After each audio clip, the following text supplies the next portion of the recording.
এদেশে তো বহুত রাজনীতিবিদদের উত্থান হয়েছে, পতন হয়েছে। আমরা তো দেশ বিদেশ ঘুরে বেড়াই, 64 জেলায় আমাদের প্রোগ্রাম চষে বেড়ায়। সবাই আমাদেরকে এক কথা বলে, হুজুর আপনারা এক হয়ে যান, আমরা আপনাদের সাথে আছি। সুবহানাল্লাহ বলবেন না? এই কথাটা আমাদের কাছে ভালো লাগে। আমি যদি রাজনৈতিক কোনো দলের নেতা কর্মী না, কিন্তু এই যে মানুষ যে চাচ্ছে হুজুররা এক হয়ে যাক, আলেমরা এক হয়ে যাক, আমরা হুজুরদের সাথে আছি, এটা কিন্তু বিরাট একটা গ্রিন সিগন্যাল ইসলামের বিজয়ের জন্য। ঠিক কিনা বলেন? ইসলাম বিজয়ের এটা কি সিগন্যাল? গ্রিন সিগন্যাল, একটা ভালো একটা সাইন। আর এই চিন্তায় কিন্তু এই দেশে বামপন্থী কিছু নেতৃবৃন্দের মাথা কিন্তু নষ্ট হয়ে গেছে। আওয়ামী জাহিলিয়াতের সময় কিছু লোক ছিল, যেমন হাসান হক ইনু, রাশেদ খান মেনন, ঠিক না ভাই? বড় বড় আল্লাহর ওলি, দরবেশ কুতুবী রব্বানি মাহবুবে সুবহানি, আছে না নাই? একজনে বলে ব্যাঙ্গের ছাতার মতো মাদ্রাসা হয়েছে, বলে নাই? হেফাজতিরা জঙ্গি, ইনু সাহেবের কথা বলে নাই? বলেছে। এমনকি ওই যে এক মহিলা মারা গেল কয়েকদিন আগে, মতিয়া চৌধুরী, উনি বলেছিলেন রাজনীতির মাঠ থেকে ধর্মের কালো ছায়াটা মুছে ফেলা হয়। নাউজুবিল্লাহ জোরে বলেন। আল্লাহর বান্দি দুনিয়া থেকে চলে গেছেন। বক্তব্য শুনলে আমরা বুঝতাম না উনি কি আসলে পুরুষ না মহিলা, এত তেজ, ঠিক না ভাই?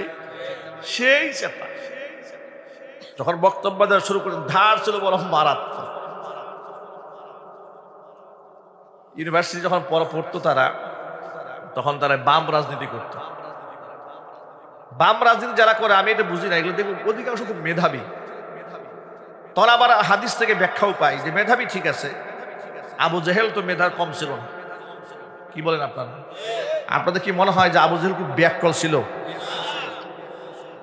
অশিক্ষিত মূর্খ বর্বর ছিল?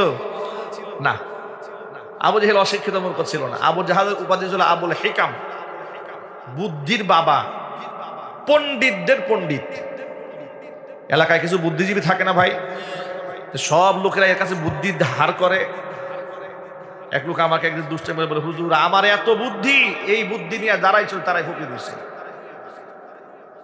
তা আবু জেহেল আবুল হিকাম ছিল তার উপাধি, মানে জ্ঞানীদের বাবা। কিন্তু একমাত্র ধর্ম ইসলাম সত্যকে অস্বীকার করার কারণে নবী করিম সাল্লাল্লাহু আলাইহি ওয়াসাল্লাম তার উপাধি দিয়েছেন আবু জাহাল। সে আবুল হিকাম থাকতে পারে নাই, সে হয়ে গেছে মূর্খদের বাবা। ঠিক কিনা বলেন? তো এই যে মতিয়া চৌধুরী, শাহরিয়ার কবির, মুনতাসির মামুন, হাসান ইমাম, কি সুন্দর সুন্দর নাম, এক একটা নাম শুনলে মনে হয় বেহেশত থেকে আসছে সবগুলো। কর্ম দেখলে মনে হয় যে এরা যদি দেশে থাকে শয়তান থাকার দরকার নেই। কথা ঠিক নেবে? ঠিক। কর্ম দেখলে মনে হয় এরা থাকলে দেশে আর শয়তান থাকার দরকার নেই। তো এদের তো একটা বিরাট পতন আল্লাহ তাআলা এই দেশে আমাদেরকে আমাদের হাতেই করিয়েছেন। বলেন আলহামদুলিল্লাহ, জোরে বলেন আলহামদুলিল্লাহ। এই যে আমাদের সন্তানরা, ইয়াং জেনারেশন, তরুণ প্রজন্ম, যাদের আচরণে আমরা একসময় হতাশ ছিলাম, এই যে টিকটক, এই ফেসবুক, এই লাইকি অ্যাকাউন্ট, এই সমস্ত আজেবাজে কন্টেন্ট ক্রিয়েটর, এগুলা দেখে আমরা হতাশ হয়ে যাচ্ছিলাম। কিন্তু এই তরুণ প্রজন্ম এভাবে ঘুরে দাঁড়াতে পারবে, আল্লাহর কসম আন্দাজও করতে পারিনি আমরা। আমি যেদিন দেখতেছিলাম বিশ্ববিদ্যালয়ে ছেলেরা রাস্তায় নেমে মিছিল করছে, সাবিলুনা সাবিলুনা আল জিহাদিয়া, জেলখানার মধ্যে ঢুকিয়ে দিয়েছে। এমন হাজার ঘটনা এই বাংলাদেশে আছে না? না, যে দেশে জিহাদ শব্দ মুখে আনা যায় না, দেশের হুজুররা পর্যন্ত জিহাদ ভুলে গেছে। অধিকাংশ বক্তারা ওয়াজ করে মাটির নিচে আর আসমানের উপরে, দুনিয়ার কোনো ওয়াজ নাই, দুনিয়ার যত কর্মকাণ্ড নিয়ে সব ভুলে গেছে। এই হুজুর দেশে আছে না? কথা বলে না ভাই? কম না বেশি? এই রকম হুজুরের সংখ্যা বেড়ে গেল, প্রতিবাদী আলেমের সংখ্যা কমে গেল। যারা প্রতিবাদ জানাচ্ছিলেন, যারা খুব বিদগ্ধ প্রতিবাদী যারা ছিলেন, শেষ কাতারে, তাদের ওই কাতারে আল্লাহ পাকের এই নগণ্য বান্দা আমিও ছিলাম। আমাকে তারা জঙ্গি বানিয়েছে, জামাত শিবির বানিয়েছে, টেরোরিস্ট বানিয়েছে, উগ্রবাদী বানিয়েছে, বানিয়ে 3-4টা মামলার আসামি বানিয়েছে। মাহফিলে স্টেজ থেকে ধরে নিয়ে গিয়ে মামলা দিয়েছে, পকেটে ককটেল বোমা পাওয়া গেছে। অপরাধ হচ্ছে আওয়ামে জাহিলিয়াতের সময় ওদের অপকর্ম যেগুলা কোরআন হাদিসের বিরুদ্ধে যায়, আমরা সেগুলা তুলে ধরেছি। ওদের রাজনৈতিক অপকর্মের বিরুদ্ধে আমরা কথা বলি নাই, যেহেতু আমরা রাজনীতিবিদ নই। ধর্মীয় অপকর্মের বিরুদ্ধে কথা যারা যা বলেছে সেগুলোর বিরুদ্ধে আমরা প্রতিবাদ জানিয়েছি। কথা বলতে হবে, ঠিক কিনা? কোন আলেম রাজপথে নেমে মিছিল করেছে এই কথা বলে যে ওরা হাজার হাজার কোটি টাকা বিদেশ পাচার করেছে, এই কথা বলেছে? কথা জুড়ে বলেন। ওরা নিজেরা কুক্ষিগত করেছে ক্ষমতাকে, এগুলা বলেছে? বলে নাই।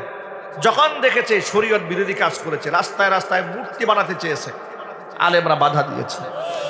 মুসলমানদের চিরন্তন শত্রু নরেন্দ্র মোদীকে দেশে এনে লাল গালিচা সংবর্ধনা দিয়ে স্বামী স্ত্রী সম্পর্ক জোরদার করতে চেয়েছে, আলেমরা বাধা হয়ে দাঁড়িয়েছে। ঠিক না ঠিক? স্বামীকে খুশি করতে গিয়া 2021 সালে 2600 আলেমের নামে তারা মামলা দিয়েছে। আমাকে 21 সালের পর থেকে এই যে দেশ দ্বিতীয়বারের মতো স্বাধীন হওয়া পর্যন্ত আমার মসজিদে জুমার নামাজ পড়াতে দেয়নি।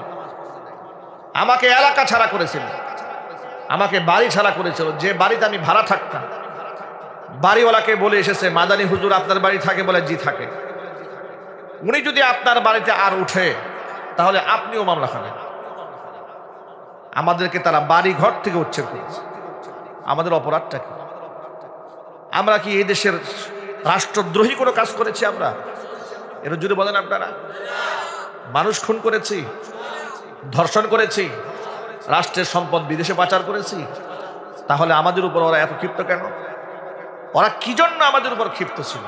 ওরা ক্ষিপ্ত ছিল একটা কারণে, যে আমরা ইসলামকে কায়েম করতে চাই, ইসলামের প্রচার করি, ইসলামের গুণগান গাই, ইসলামের ঝান্ডা নিয়ে আমরা চলি।